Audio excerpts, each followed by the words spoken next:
Well, that's not how I left it.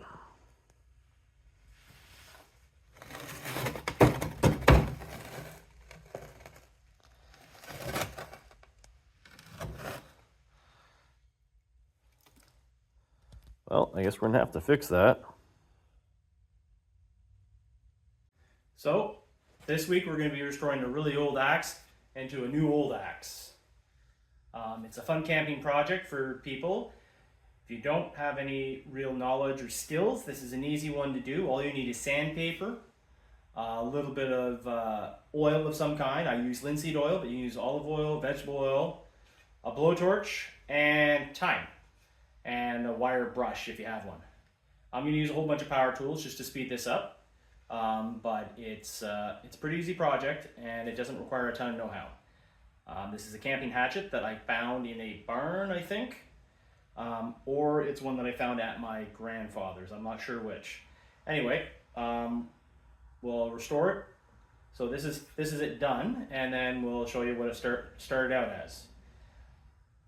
So I had grand aspirations of trying to restore these axes over the winter, and it got cold, and I left them in the vinegar solution, which turned to water, which had the opposite of the desired effect. So we're going to go clean these up and see what they look like now after being in that for 4 months. The other axes I did turned out okay. Got to put handles on them, not quite done this one, but we're getting pretty close on that one. So yeah, let's go and start fixing this and figuring out how bad it looks. So the first thing we're going to do is hit it with a wire brush. So I've got a couple wire brushes here, buried. And we're going to put some safety glasses on because I like to see.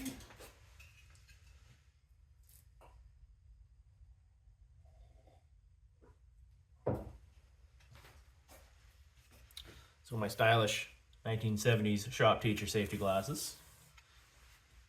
I like them because they also magnify a little bit. All right, let's see how bad this is going to be.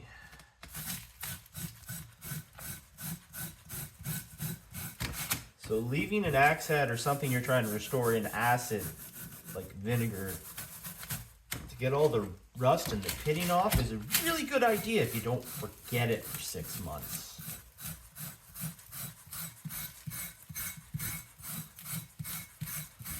So I got this and a draw knife I need to fix. It's actually not looking too bad.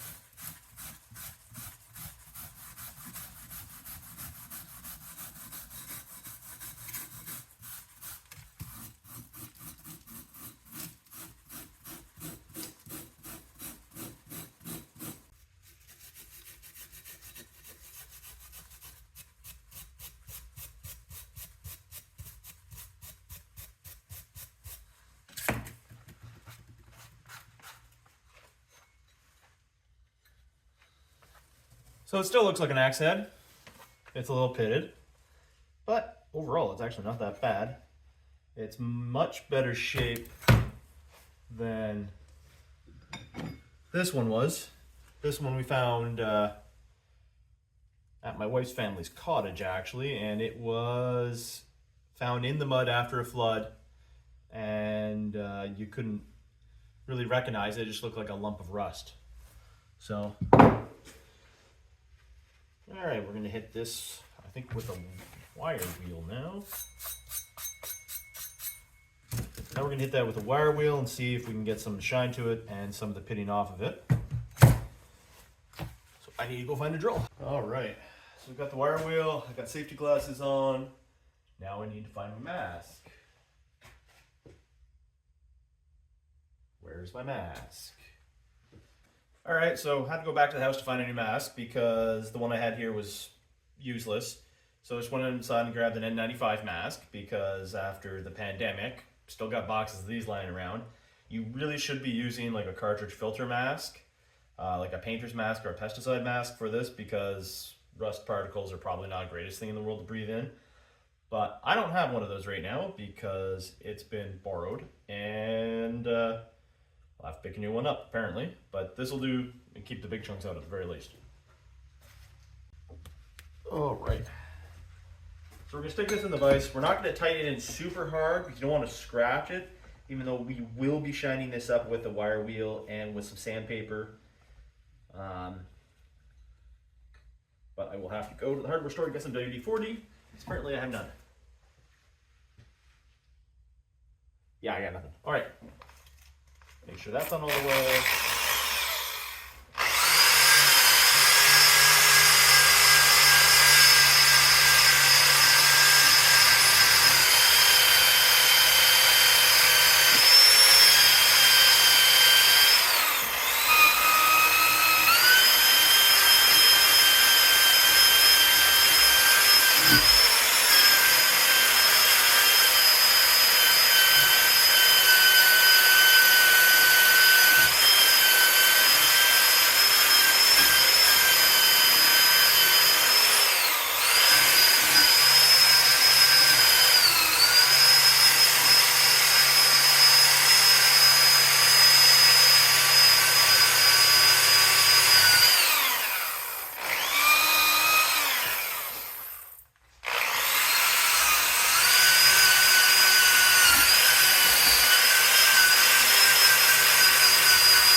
Not bad.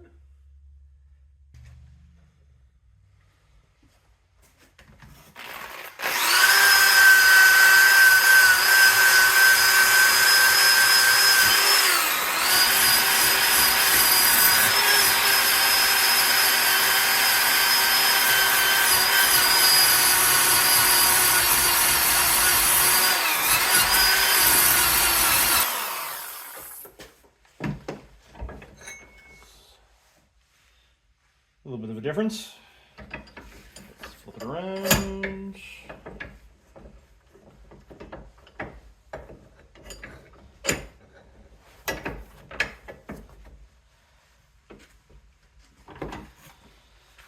Now when you're using a wire wheel and you're doing an axe, you got to be careful about the tip. This should be dull, like a rock, but it can still break off some of the wire bits, so you got to make sure this thing's flinging away from you. It's going to be flinging towards the camera, so hopefully nothing does.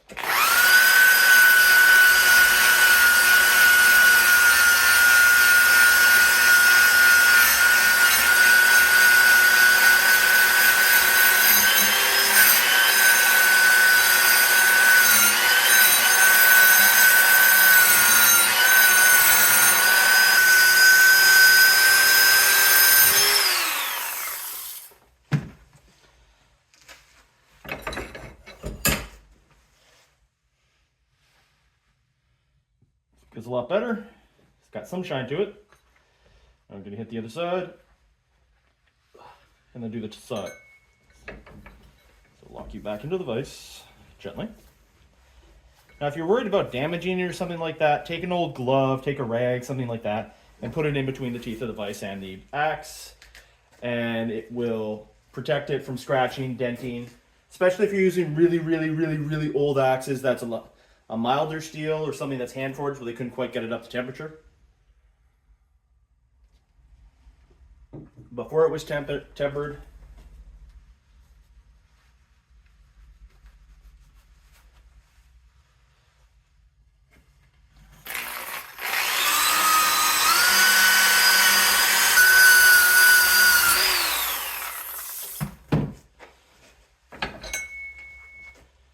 that side looks a lot nicer than the other one. Bet you that's the side that was down in the acid bath. Less oxygen.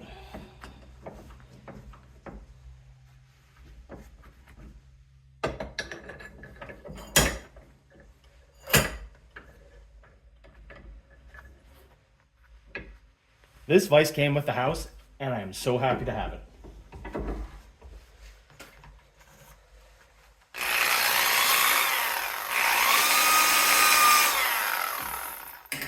Let's get some pretty good light on there.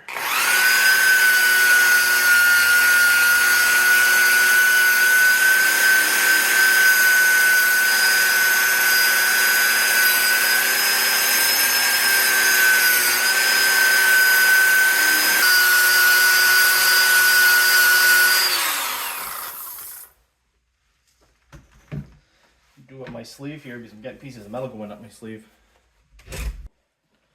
Alright, so I got a coffee in me, and we're going to start back up on this. We're almost done the side, and then we got to do the back.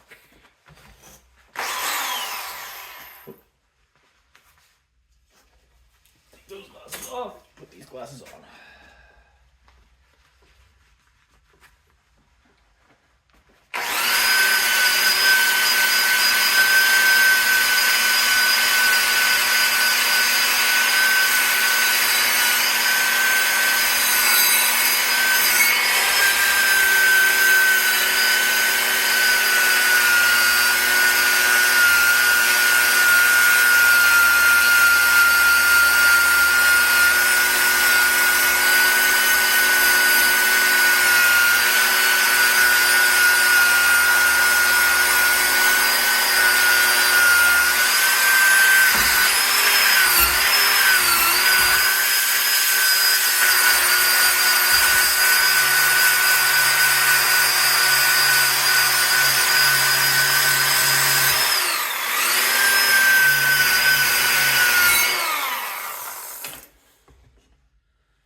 Alright, it's not looking too bad.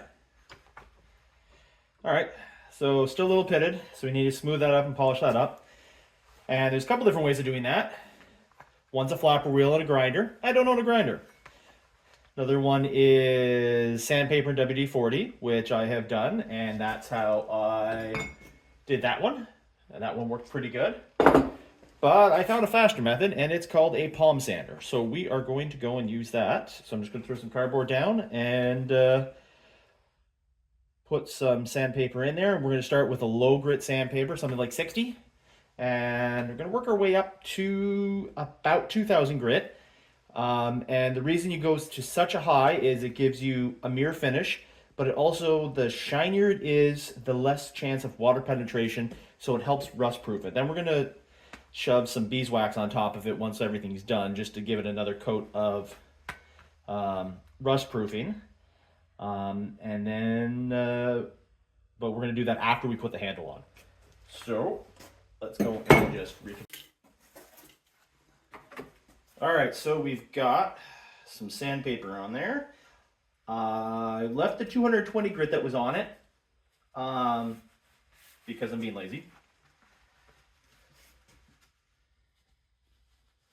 But 220 should be fine. I got most of the chunks off with the wire wheel to begin with. All right, we're just going to use Huey axe to hold that down so you can actually see. Can you see? Let's switch you over to here, actually. Look at that. Tripod makes this so much better than just leaning it up against the wall. All right. Actually, need to get some better light in this one. All right. So one of the things that you look at on an old axe, oh, you can't see that, is look at the back here. This axe has barely been freaking used, so this has absolutely no mushrooming on it. So the sides are still pretty square. It's a hand-forged axe because the eye isn't symmetrical. So what they've done is they've taken the metal and they folded it over and then forge welded it along here. So if I really grind down along this, you can almost see the line here.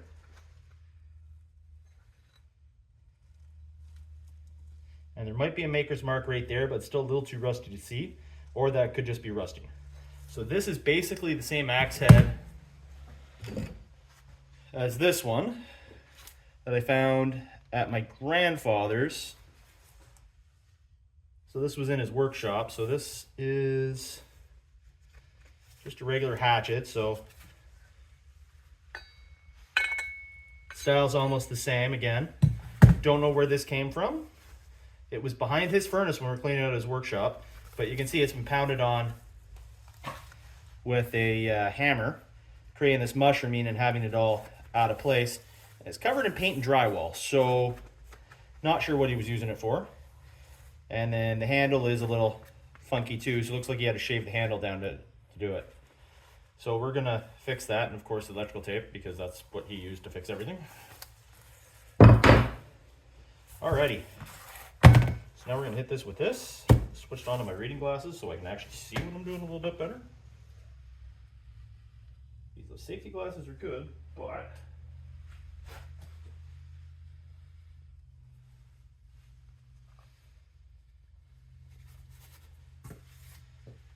now if the axe is big enough like this one, then you can clamp it down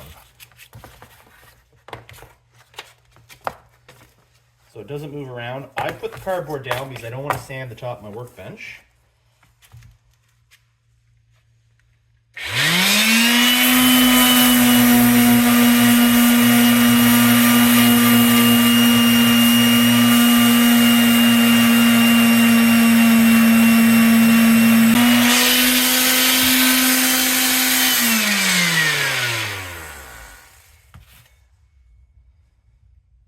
That's definitely looking better, but I definitely chewed up the sandpaper, so we're going to stick a new piece of sandpaper on there. And I am going to go with the 60 grit because I need to get the bigger chunks off and get some of that pitting off a bit more.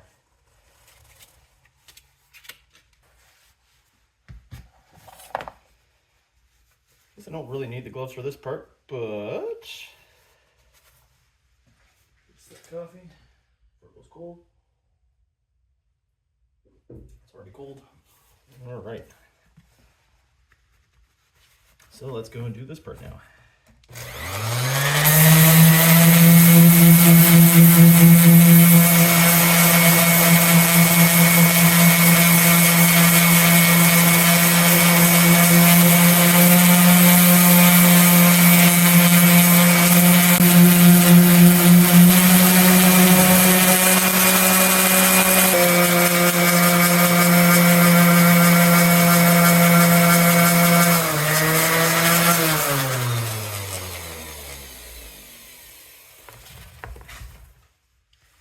Oh, that looks a hell of a lot better.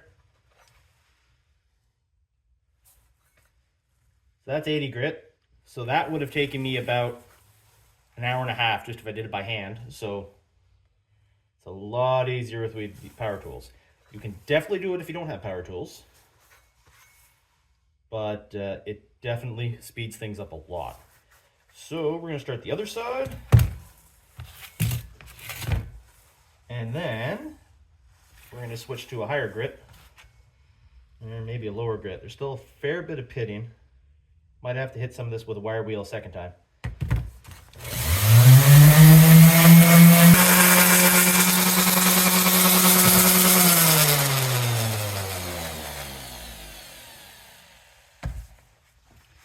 All right, that makes your hand feel funny. All right, I had to go out, had lunch, went out and bought some linseed oil because I didn't have any apparently. And put our gloves back on because I don't need to catch my finger. Oh, and we need to switch to a higher grit paper now.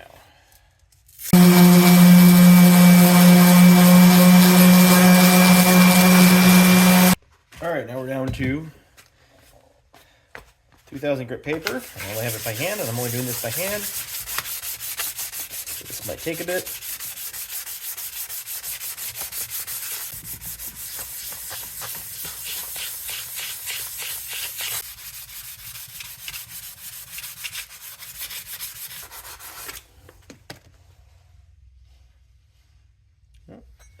All right, that's about as polished as I think I'm going to get this without using an angle grinder. So now we're going to switch over to the bench grinder and we're going to re-bevel the end on that, because I'd rather do it without the handle on it. Because my bench grinder is kind of small and doing it with a handle on it's kind of hard. So which side's it grind on? So I got to grind on this side. All right.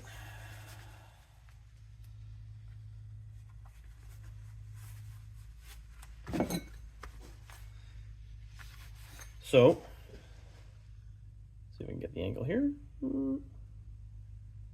So only one side straight on this side. This side's got a bevel. So this is a side axe for cutting and working wood into a shape. Usually fresh wood, I think. And it's usually one of the first steps of processing a log down after you've split it. So it's got a nice big gouge out of the top here, so we're going to see if we can re-bevel this without screwing it up too bad or doing more damage than not. So I don't have a rest for this, so we'll see how we do. Doing this for kind of freehand. I need safety glasses.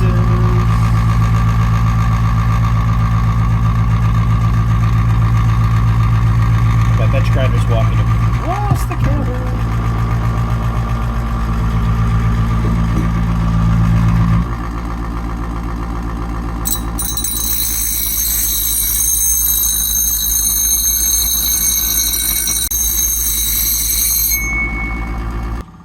It's definitely better, but I still got that big nick to get out, so I'm going to try again and see if I can work my way down to that.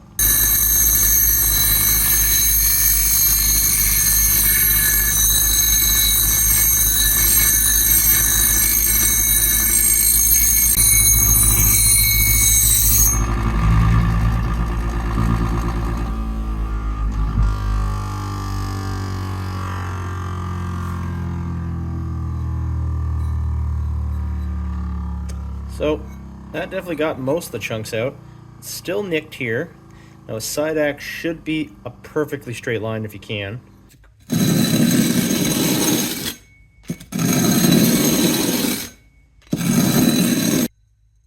Good, nice and smooth. All right, now we're moving on to the handle.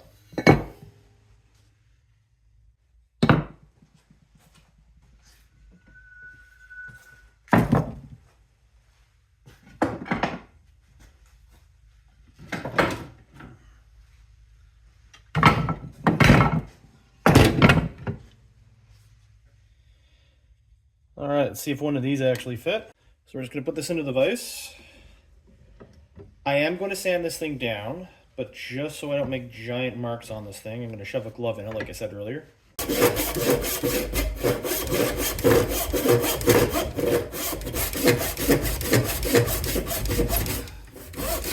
This project. All right, now we're gonna sand the sucker up.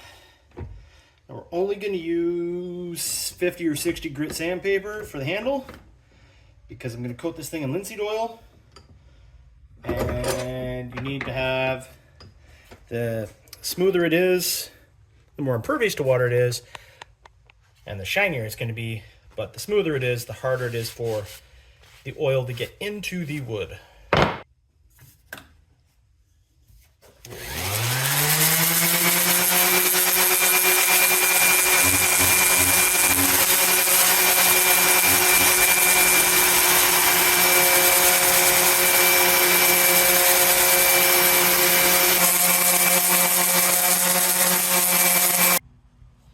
All right, so let's try this again.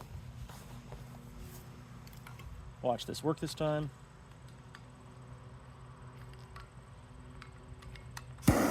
Yeah, of course it works the second I find a letter. All right. Oh, you bugger.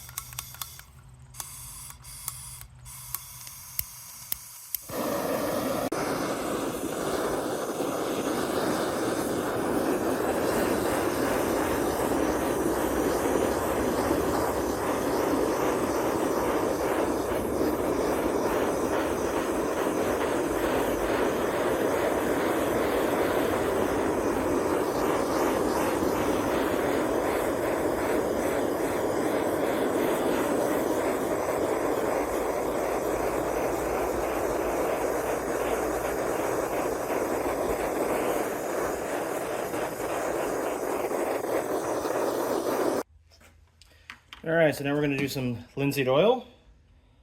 So just got this at Home Hardware.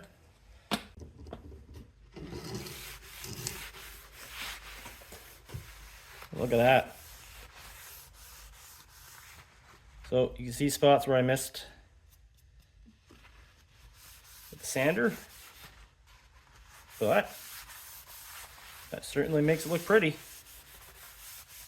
I found my coping saw.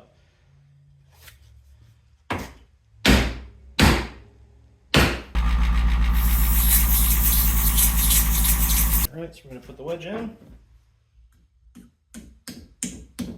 I don't think that looks too bad. Put in some better light.